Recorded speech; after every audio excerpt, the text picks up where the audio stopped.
But instead of aiming to beat Dawn, you decided to act the way you look, like a flimsy Gyar who just wants to play around. After all, there's no shame in losing if you don't try, right? People can't look down on your best work if you never show it to them to begin with, can they? So you just sat around, content with being number two, and approached your assignment with absolutely no motivation whatsoever. You wasted your days of supposed tutelage, playing the unmotivated delinquent, waiting for your time here to reach its natural conclusion. But that all changed when I showed up. Estelle took in another deep breath as I correctly guessed her entire thought process. In the hours I spent waiting between dinner and our meeting, I had given some serious thought to all this. So with Estelle now in front of me, sweating at my every word, there was no way I could stop. Once I convinced Nakchan to take her assignment seriously, she plowed on ahead. Unlike her chicken scratch manga, Nakchan's sketches actually showed promise. She quickly improved, and before you knew it, she seemed like she would surpass you. In less than 1 week, you went from second place to fourth, all because of your own inactivity. By the time you realized this, it was too late. You had already desperately established your character as an unmotivated beach babe, whose sole purpose was lazing around a famous artist's cabin. Just like that, you boxed yourself in. You couldn't allow yourself to fall behind that airheaded mangaka wannabe, and yet your pride stopped you from breaking character. So you worked in secret, staying up late and sleeping in every morning, all in an effort to... That's enough. Before I could finish my explanation, Estelle finally threw in the towel. In a soft voice, completely unlike her typically harsh tone, she told me to stop. I get that you want to make fun of me, but could you please do so in some other time? I have work to do, so if you're here to gloat... Gloat? Make fun of you? I stared at Estelle with wide eyes as she continued to surprise me. It wasn't just her tone of voice. Estelle's choice of words had softened considerably, and her usual fight had vanished. Instead of being a hardened Gyaru, Estelle now sounded like an ordinary young girl who was being victimized. That's why you're here, isn't it? Everything is exactly as you said. I'm not going to deny it. Estelle once again responded without an ounce of vigor. Her eyes downcast, Estelle waited for me to lay into her, genuinely expecting me to make fun of her. This is unbelievable. Estelle conceded that my conclusion was correct, abandoning her usual attitude, and now she just wants to get back to work. I may have theorized as much, but is this the real Estelle? Well, what are you waiting for? Please, let's just get this over with. Without her usual mask of indifference, Estelle could only plead for me to let her get back to work. I, the one person who tried to get her to work on her assignment from the beginning, was now being seen as an obstacle. Estelle, quit brooding and get it together. Estelle raised her head as I spoke to her in a suddenly harsh tone. In response to her pleas, which bordered on sobbing, I showed no further sympathy. What are you... You heard me. Dry your eyes, straighten your posture, and get back to work. I didn't come here to mock you. I couldn't care less about what you say or how you act. It's like I told you from the beginning. All I want you to do is finish your damn assignment so I can take my uncle's class. Estelle stared at me blankly for a moment, unable to believe what she was hearing. As someone who had been lying to herself and those around her since she came here, it was unthinkable that she would be caught out, let alone have her true self accepted so easily. And yet, that's just what happened. The truth was exposed, her closely guarded secret had been uncovered, and nothing changed. All right, I get it. I'll get back to work. Estelle picked up her paintbrush and assumed her pose from before I entered. The moment she began to raise her paintbrush, however, she stopped, then turned to face me. Before that, there's one thing I don't understand. Why did you come here? I was working on my assignment before you arrived. If all you wanted was for me to get to work, you could have just left me alone.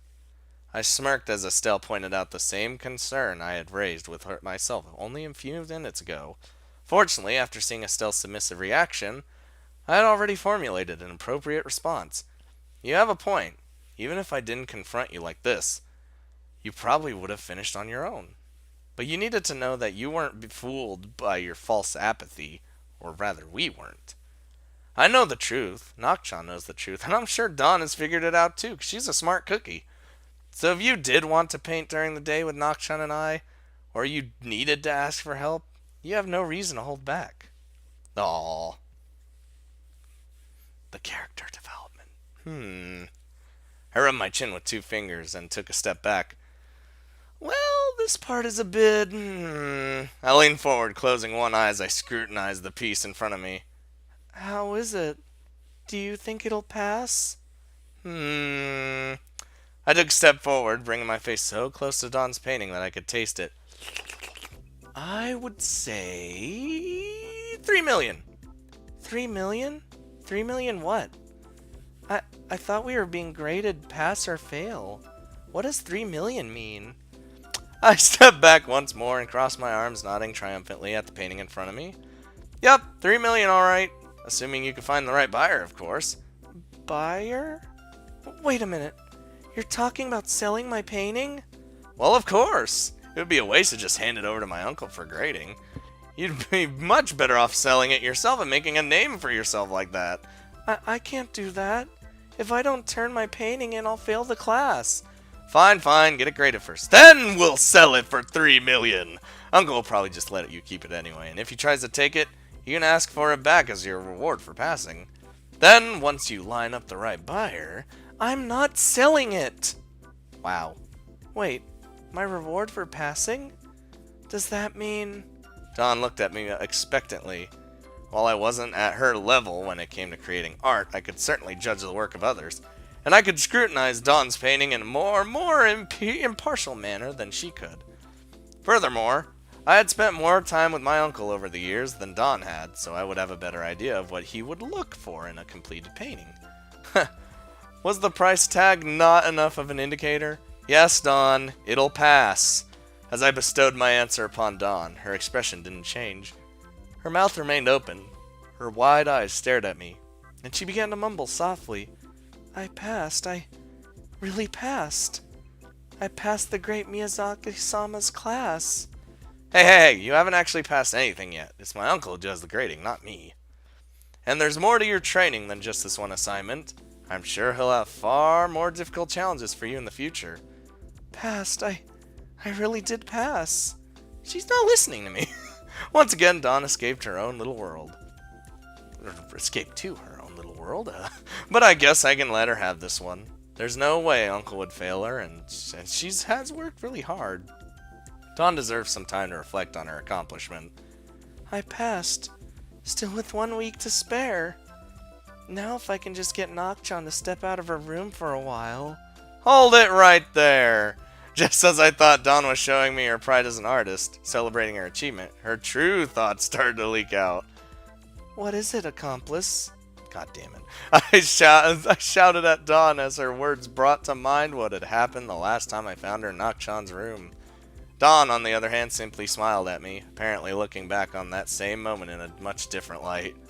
Please don't call me that. I'm ashamed enough as it is. I mean, your panties are still in my pocket. Anyway, you can't be like that. You've only just finished your assignment, right? You should be celebrating. Come on, get your mind out of the gutter and think of something you would want to do to celebrate. My mind isn't in the gutter. It's perfectly natural to want to sniff a girl's underwear. No, it's not, actually. It's not natural to take a girl's underwear, especially if it's with the intention of doing that. But you didn't hesitate to take mine.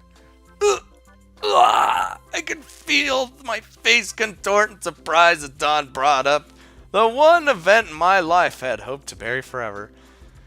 While my arousal at the time caused me to act without thinking, because I've had a raging hard-on, I was not proud of myself. In fact, I was ashamed to even think that I would do such a thing.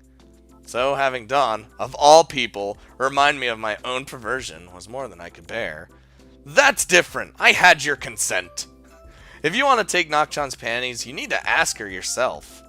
I hastily covered my shame by spinning a convenient excuse. Whether I could stop Dawn or not, I had to at least warp her understanding of my motive, lest she ever bring it up in front of the others. So that's how it works. Seemingly buying my excuse, Dawn sighed in resignation. Yeah, that's right. You can't just go through someone's belongings without their permission. How would you like it if someone did that to you? I understand. I need to ask for consent. Without further discussion, Dawn grabbed her draft painting and headed towards the door. Hey, hold on a minute. Where are you going with that? To acquire consent. Hey! Seriously? You're going to ask Nak-chan to hand over her underwear? Dawn shook her head. I'm going to make it a transaction. What? Precisely. My painting is complete. I don't need this draft anymore. And you're going to trade your draft for Nak-chan's panties? Dawn nodded. You're just unbelievable, you know that? Setting aside my moral issues involved, that painting is worth way more than a pair of smelly underwear. Not to her. Do not talk about Nak-chan's panties that way. I'll have you know that her underwear is the best smelling in this household, yours included. Yeah, that really isn't the way. Hold on a second. Mine included? You've been smelling my underwear? Pfft. I have to go. I can't keep my client waiting. Hey, hold on! We're not done! I reached out to grab Dawn, but before I could so much as lay a finger on her, she was already gone. This is just so fucking weird. Dawn finally completes her assignment a week early at that, and her first instinct is to gratify herself. Once more, she admitted to sniffing my underwear as well, and even ranked us all on her odor. Oh shit, she didn't really rank you though, she kinda just... I don't know. She said Nak-chan's is the best. When I signed up for my uncle's art course, this was definitely not what I was expecting for it to become. In the hours following my morning with Dawn, Nak-chan and I met up to continue working on her assignment. Motivated by Dawn's achievement, Nak-chan got to work without any complaints, eager to finish her own before the approaching deadline. As the morning dragged on, however, we spent hours inside the classroom, and fatigue naturally began to take its toll. Why, hello there. Just kill me already! Come on, Nak-chan. At least finish his chin. Don't you feel sorry for Mars? He only has half a face. Mars's face is ugly and stupid. Don't be like that. Give it a few more minutes, then you can take a break. Impossible. My arms are gonna fall off first. My shoulders hurt, my back hurts, my brain hurts, and is overheating. I need to lie down and draw some manga. Drawing manga isn't going to alleviate your damn pain. You don't know that. Scott, carry me to my room. I can't make it myself. If you want to lay down, you're going to just have to move your own body. I'm not carrying you. I ain't got time for that. Even if I finish Mars' stupid chin? Even if you totally complete your assignment right here and now, I'm not carrying you. Ooh, stingy. For all of her lively banter, Nak-chan showed no sign of regaining her energy. Though mentally awake, she was physically exhausted, and her motivation to join Dawn at the finish line had diminished. Nak-chan was now a husk of her former self, a lifeless shell created in her pursuit of someone she knew she could never hope to beat. You know, even if this really hurts my boobs, I'm actually pretty comfortable. I wonder if I could fall asleep like this. Please don't. The last thing I want is to explain to the others why you're using your breasts as a cushion. You had your chance to carry me and you didn't take it. Now it's time for Nak-chan to nap. Nak-chan closed her eyes and slowed her breathing. Hey, seriously? Scott, not there. Dawn was watching. Dawn is always watching. No, wait, not where? What kind of daydream are you having? It's not a daydream. Nak-chan is really sleeping. If you say so. Giving up on Nak-chan, I left her alone and headed towards the door. As I did so, however, I began to hear a set of footsteps other than my own. I stopped walking, and a few moments later, the classroom door creaked open. Morning, people. Party people. Peep, peep, peep. Are you ready for, Shortly after entering the classroom, Estelle noticed Nak-chan's awkward attempt at a nap. Morning, Estelle. Oh, yeah. Replying half-heartedly to my greeting, Estelle continued to stare at Nak-chan. Be it out of amazement or simple curiosity, Estelle moved closer, stealing a peek at Nak-chan's face, or rather, Nak-chan's pillow. That looks rather painful. It is. Then why don't you get up? Can't. Asleep. In response to that brief exchange, Estelle's expression turned from one of curiosity to a show of amusement. Give up. Nocturne is actually useless right now. Ah, how mean. You're right, though. For someone who's supposedly asleep, she sure does talk a lot. So I see. At least she appears to be making progress. Indeed. I'm afraid Nocturne's current state is a side effect of her success. Anyway, what brings you here so early, Estelle? Me? Yeah, you usually don't wake up until midday. What's more, I almost never see you in here. Does that mean you've taken my advice? Thinking back to last night, I had advised Estelle that she would get more done if she used the classroom regardless of who was inside. In other words, rather than staying up late to work alone, she should paint during the day and spread her work over the full 16 hours of daylight at her disposal. Don't sound so shocked. Is it really that hard to believe? Besides, the last thing I want to do is fall behind that. Estelle pointed at Nocturne, who was chuckling to herself as she rested. This could be a good story for a new manga.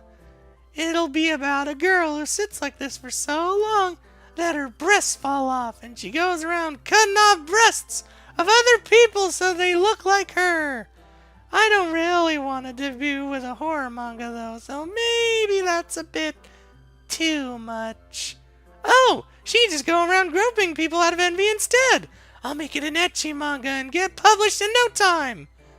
And that is how the great arrow mangaka Nocturne Sensei began her journey into the world of professional art. I see what you mean. Well, don't let that slob get in your way. I can drag her out of here if she's too much of a distraction. No, Princess Carrie! For crying out loud. It's fine. If she's a nuisance, I'll eliminate her myself. You mean you'll drag her out of the classroom? Sure, you can tell yourself that. Scary girl. I still prefer scary over useless and annoying, though. I might take a break soon, too. If you two are in here working, the last thing you need is for me to get in your way. Don't say that. Didn't you promise to help me with my assignment? Did I? Wait. No, more importantly, did Estelle just ask for my help? You actually want my help? Of course. You've been helping the other two out, right? It's only fair of you to treat us all equally. Besides, if you can reform that slacker, then you can't be all talk. Estelle glanced at Nocturne as she spoke. Wow, Estelle really does have a low opinion of Nocturne, doesn't she? Alright, I'm game. I don't know how much help I'll be considering how far you've gotten on your own, but I'll do whatever I can. That's the spirit. Estelle grabbed her unfinished painting and propped it up. She then took the easel in hand, straightened her back, and raised her brush. As I thought, Estelle is still behind Nocturne. Estelle's work ethic may be greater than Nocturne's, but her pace is slow and her strokes are way more cautious. For an artist like Estelle, having a short deadline must be a nightmare. Despite my observations, Estelle didn't seem to be having any difficulty keeping up. After all the planning and practice Estelle devoted herself to, the time had now come for her to reap what she'd sown. She knew ahead of time that what she would paint in what order. Though cautious, there was no hesitation in her movement, nor did she second guess herself. Impressive. I thought you were the slowest painter here, but I was wrong. A good painting needs a proper foundation. If you don't plan ahead, how can you ever hope to reach the result you desire? I don't know. Sparing only those words, Estelle returned to her canvas, not skipping a beat as she got right back to work. Very astute, Estelle. Very astute. Oh. What is going on here? Looking at her work now, I feel like she may have misunderstood even more than the other girls. While Dawn is the type of perfectionist to redo something a dozen times until she's satisfied, Estelle puts her effort into coming up with the best plan of attack She minimizes the amount of effort and amount required to reach the best result possible, biding her time until she's well and truly ready to proceed. Just as I thought, Estelle's movements began to slow down. A few seconds later, she stopped moving, and her brush returned to her easel. Crap, I knew it. What's wrong, Estelle? Did you make a mistake? No, it's not that. It's just this part of Mars. No matter how many times I sketch him, I always have trouble drawing his nose. I took another look at Estelle's painting. While I personally felt that it was too soon for Estelle to be drawing his nose, I could understand her wanting to get the part she found troublesome out of the way. Do you have trouble drawing noses in general, or just Mars? Probably just in general. I'm not really sure, though. I don't draw human faces very often. I prefer to draw landscapes and to do big picture drawings. Focusing on a single person just seems kind of wrong, you know? Like, why should I be drawing this guy? What makes him so important? Well, he is a god. You know what I mean. Anyway, that's the main reason why I usually draw places and scenes rather than individual people. That and the fact that I'd rather just be drawing something else. Estelle smiled as she finished explaining to me her usual criteria. For the first time since she began taking my uncle's course, Estelle was able to talk freely about her artistic process and her own personal take on her training. Unlike Estelle, however, I could not smile at her conclusion. So that's how Estelle sees this assignment. Mars is some kind of self-important idol, less interesting than a forest or a plane? Estelle, I understand that you'd rather be drawing something else, but isn't the reason you came here was to learn something new? I mean, if you have difficulty drawing human faces, then this is the perfect opportunity to learn how to do it right, you know? I mean, it's nothing too bad about that, right? Right, Estelle? Estelle? Letting go of my annoyance, I appealed to Estelle's desire to grow as an artist. Knowing that she wasn't just there for the beach after all, I felt far more confident in my ability to reason with her. Unfortunately, even if Estelle and I were quickly gaining an understanding of one another, that didn't mean we would come to an agreement so easily. I won't deny that this is a learning opportunity. I did come here to expect to learn from a master after all. But don't you think it's a little bit unreasonable? You can't expect me to learn from someone who isn't even here. She's right. That uncle of mine is way too irresponsible. I thought over my proposition for a moment before coming up with a slightly different solution. You're right. You can't be taught by someone if they're not here. But that doesn't mean you can't learn from them. What are you talking about? You're contradicting yourself. Rather than rebuke Estelle, I walked over to her side and gestured for her to continue her painting. As she hesitantly raised her brush, I placed my left hand on her shoulder and my right on her right forearm. Hey, what are you doing? What does it look like? I'm teaching you how to paint noses. Just forget that I'm here and paint Mars's nose like you did during practice. Easier said than done. Despite her complaint, Estelle did as I asked. Estelle began by tracing along the bridge and tip of the nose, providing a rough outline in which to work. She then traced around the nostrils before lightly dabbing the interior with darker paint, creating the illusion of depth while obfuscating the finer details. Finally, Estelle applied color to the skin of the nose itself, filling in the blanks and finishing off the stage she dreaded most. Whew, the first layer is done. I'll touch it up a bit more, then move on to the next feature. Not so fast, Estelle. Before she could congratulate herself anymore, I positioned myself between Estelle and her canvas. What is it? I'm painting his nose like you wanted me to, right? No, you aren't painting his nose. Not anymore. Huh? What are you talking about? Estelle looked back at her painting with confusion adorning her face. She squinted her eyes as she looked at Mars's nose, trying to figure out for herself why I stopped her. I don't really see what... Whoa. Hold on a minute. Estelle pulled back as she realized what I was talking about. What? What are we talking about here? Come on. Is that what you... I nodded in affirmation. That's exactly what I was talking about. You aren't painting his nose. It's already done. No way. How did you do that? I didn't. You did. I smiled as Estelle stared at me in utter shock. When you mentioned your dislike for drawing noses, I thought back to your earlier sketches. In each sketch, the basic structure was fine, the size was perfect, the shape was good, and there were no problems with the proportions. However, they all began to come apart when you traced back over them. Because you were so meticulous, and you felt that it was a weak area, you overcompensated by paying too much attention to Mars's nose.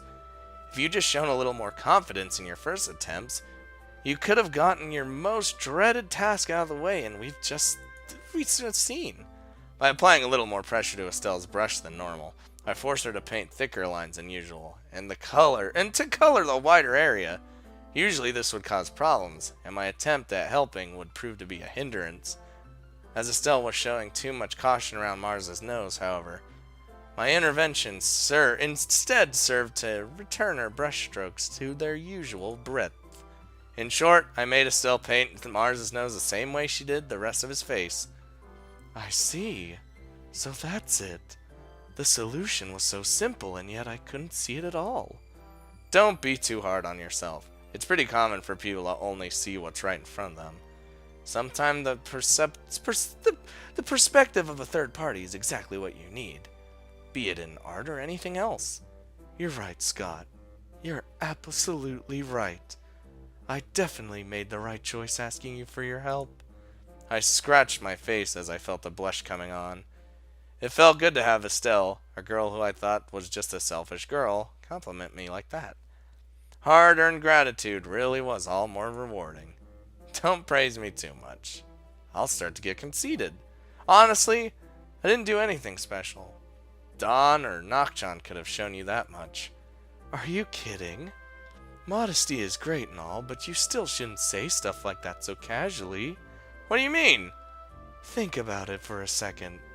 Could you see Don, who runs and hides at the drop of a hat, tell someone that there's something wrong with their painting?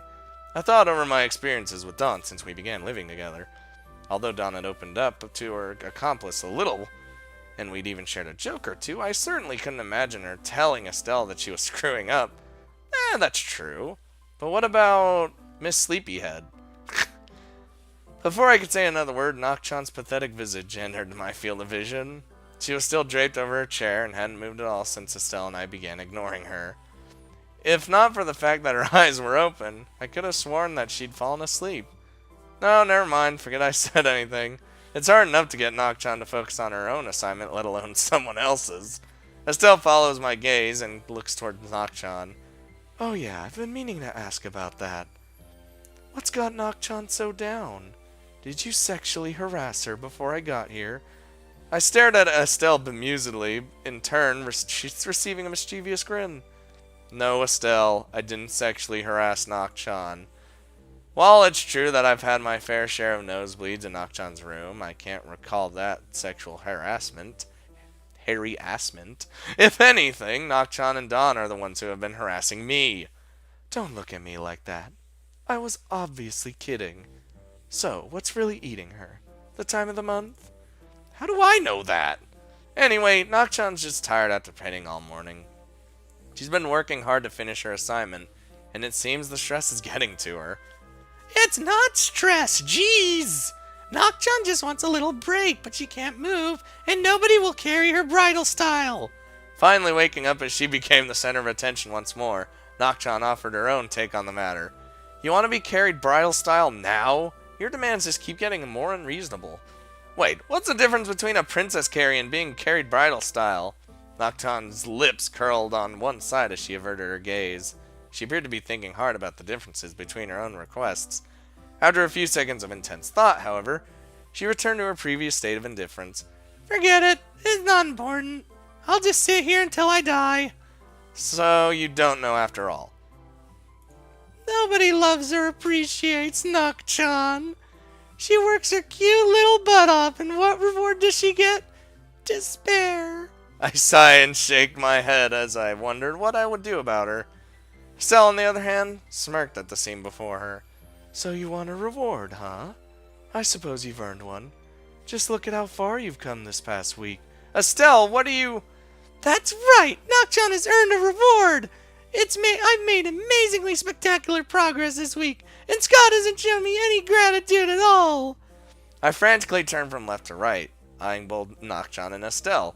What the hell are you two talking about? Nocchon, this is your assignment. Why should I be grateful? And I've been rewarding you every step of the way with manga tutelage. Was that not enough? Oh, you're right! Nocchon slumped back down in her chair. Nocchon got greedy. Crisis averted. Nocchon may be whimsical, but she's not a bad person.